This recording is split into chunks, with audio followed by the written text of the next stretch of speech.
पता लगेगा कि अमेरिका सुपर पावर है, पर अमेरिका इतना बड़ा सुपर पावर नहीं है कि सबसे लड़ ले। आज की तारीख में दुश्मन बन गया ट्रंप, और ये ट्रंप की बेवकूफी से बनाए दुश्मन। बहुत बड़ी गलती है जो आप भारत को आइसोलेट कर। अमेरिका में महंगाई बढ़ रही है। भारत पर इतना टैक्स लगाने के बाद भारत से जो उत्पाद अमेरिका जाते हैं उनकी कीमत बढ़ गई है, और उसका खामियाजा भुगतना पड़ रहा है अमेरिका के कंज्यूमर्स को। भारत के कंज्यूमर्स को कोई नुकसान नहीं हो रहा है, कुछ सेक्टर की कुछ कंपनियों को नुकसान हो रहा है जो एक्सपोर्ट करती थी या करती हैं अमेरिका के लिए। अब वो कंपनियां अपने लिए नए बाजार ढूंढ रही हैं, और ये सब सेटल होने में 4 से 6 महीना लगेगा। ये कल नहीं होने जा रहा है, बहुत जल्दी नहीं होने जा रहा है। लेकिन प्रधानमंत्री नरेंद्र मोदी आखिर क्यों नाराज़ है? देखिए, ये लड़ाई जो है दरअसल घायल शेर और घायल सांप की है। शेर हैं प्रधानमंत्री नरेंद्र मोदी। घायल क्यों हुए? ट्रंप ने भारत के आत्मसम्मान पर चोट पहुंचाने की कोशिश की। ये झूठ बोला कि ऑपरेशन सिंदूर उन्होंने रुकवाया, और ये झूठ वो लगातार बोलते रहे, और उसके ऊपर नमक छिड़कने का काम घाव पर ये किया कि कहा कि मैंने कहा कि बहुत अच्छी डील कराऊंगा। तीसरा काम किया उन्होंने, काम नहीं किया, बल्कि मैं कहता हूं कि अपने राजनीतिक जीवन की सबसे बड़ी भूल की कि भारत और पाकिस्तान को बराबरी पर रखा। पाकिस्तान के फील्ड मार्शल को बुलाकर लंच दिया, और उसके बाद दोनों देशों को महान बताया। अब पाकिस्तान को महान बताने वाले दुनिया में सिर्फ एक ही नेता है, वो है डोनाल्ड ट्रंप। एक आतंकवादी देश जिसके बारे में डोनाल्ड ट्रंप खुद ही कहते थे अपने इलेक्शन कैंपेन के दौरान कि आखिर अमेरिका की सरकार पाकिस्तान को इतना पैसा क्यों देती है, वो आतंकवाद को बढ़ावा देता है, उससे हमको क्या मिलता है? वही ट्रंप अब पाकिस्तान को और पैसा देने को तैयार है जिससे वो भारत को परेशान कर सके। डोनाल्ड ट्रंप क्या कर रहा है? He is not reshaping American domestic policy, बिल्कुल भी नहीं। वो एक्टिवली डिसमेंटल कर रहा है, जिसको हम यूनिपोलर वर्ल्ड बोलते हैं।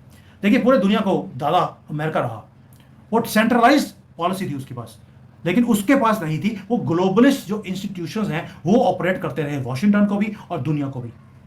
इन्होंने मिलिट्री को यूज किया, इकोनॉमी को यूज किया अमेरिका की, कि ग्लोबल सिस्टम को कैसे मैनिपुलेट करके उसमें से प्रॉफिट कमाओ और खुद अमीर बनते रहो। लेकिन उन्होंने जितनी भी नेशनलिस्ट मूवमेंट्स थी वो सबको दबा के रखा। कोई भी कंट्री में, वो सदाम हुसैन नेशनलिस्ट था, उसको मरवा दिया, गद्दाफी को मरवा दिया, शेख हसीना को भागने पे मजबूर किया, श्रीलंका, जहां जहां पे भी मोदी जी को भी भगाने के लिए, मारने की पूरी कोशिश की गई। और ट्रंप डेलिबरेटली वो सिस्टम को फ्रेगमेंट कर रहे हैं। He is pushing America towards a regional power, ना कि ग्लोबल पावर। वो चाहते हैं कि अमेरिका जो है, साउथ अमेरिका, नॉर्थ अमेरिका, वो वहीं पर ज्यादा रहे। इसलिए वो बोल रहे हैं मैं नेटो से बाहर निकल जाऊंगा। क्यों बोल रहे हैं? अजीब गेम खेला है। 10 लाख बैरल ऑयल नाइजीरिया से ऑर्डर किया है for to be dropped in सितंबर में, जो माला के गिरेगा। क्यों किया है? भारत दुनिया को यह बता रहा है कि हमारे पास, जैसा हमारी आपकी बात हुई थी यार, 2022 से पहले भी तो इंडिया रशिया से जब ऑयल नहीं रहता था तब भी तो हमारी अर्थव्यवस्था चली रही थी ना, हमारी इकोनॉमी चली रही थी ना, कहीं फायदा हुआ हमने ले लिया। तो अब इंडिया ने नाइजीरिया से 10 लाख बैरल उठाया है, क्योंकि जो हमारी आपकी ये भी बात हुई थी कि अब थोड़ा पड़ता रशियन ऑयल के साथ डिस्काउंट कम हो गया है, नहीं बैठ रहा है। लेकिन भारत कह रहा है कि एनर्जी तो हम कहीं से ले लेंगे, क्रूड ऑयल हम कहीं से ले लेंगे, लेकिन तेरे कहने से हम ये नहीं बोलेंगे कि हम रशिया से ऑयल नहीं लेंगे। हो सकता है आज नहीं लेंगे, हो सकता है कल हमको लेना पड़ जाए, तो हम कोई भी आपके साथ कमिटमेंट नहीं करना चाहते हैं। तो बड़ी खबर यह है कि अफ्रीका का एक मुल्क है नाइजीरिया, वहां से इंडिया ने 1 मिलियन बैरल ऑयल जो है इंपोर्ट कराने का फैसला कर लिया है। इंडियन ऑयल कॉर्पोरेशन ने यह खबर जो है कंफर्म कर ली है। अफ्रीका की बात करें तो ऑलरेडी इंडिया हमेशा कहता है कि अफ्रीका के अंदर बड़ा पोटेंशियल है, और इसी वजह से नरेंद्र मोदी ने G20 में अफ्रीका को ऐड किया था। आज आपको मकसद समझ आ रहा है कि अफ्रीका को G20 में क्यों ऐड किया था। यहां पर बात सिर्फ ऑयल की नहीं है, यहां पर बात है पावर बैरियर की, जो इंडिया इस वक्त शो करा रहा है। और इसके साथ साथ बड़ी शॉकिंग न्यूज तो यह है कि इंडिया अपनी टेक्सटाइल वियतनाम, इंडोनेशिया और अफ्रीका में शिफ्ट करने वाला है, क्योंकि बिजनेस नहीं रुकना चाहिए।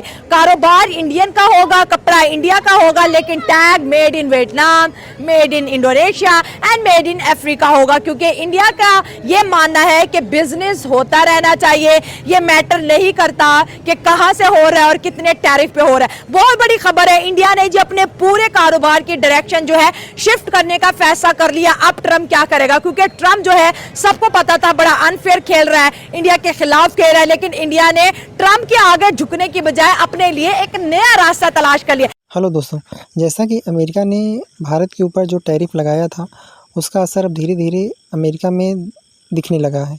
क्योंकि वहाँ के जो भारत से जाने वाले सामान थे वे धीरे धीरे महंगे होने लगे हैं, जिसके कारण अमेरिका की में महंगाई जो है वह बढ़ रही है। अभी तो उन्होंने 25% टैरिफ इंप्लीमेंट किया है।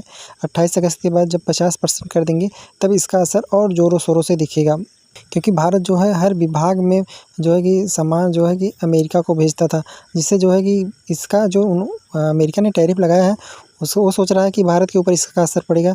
नहीं, ऐसी कोई बात नहीं है। इसका असर तो अमेरिका के ऊपर पड़ेगा, क्योंकि भारत के लोग तो सामान खरीदेंगे, अमेरिका के सामान लोग खरीदेंगे, जिसके उनके जेब पर इसका असर पड़ेगा। वे लोग इस पर अच्छी प्रतिक्रिया ट्रंप को नहीं दे रहे हैं और ट्रंप के चक्कर में वहाँ के लोगों की जेबें ढीली हो रही हैं। इस पर आप लोगों की क्या राय है, ज़रूर कमेंट करें।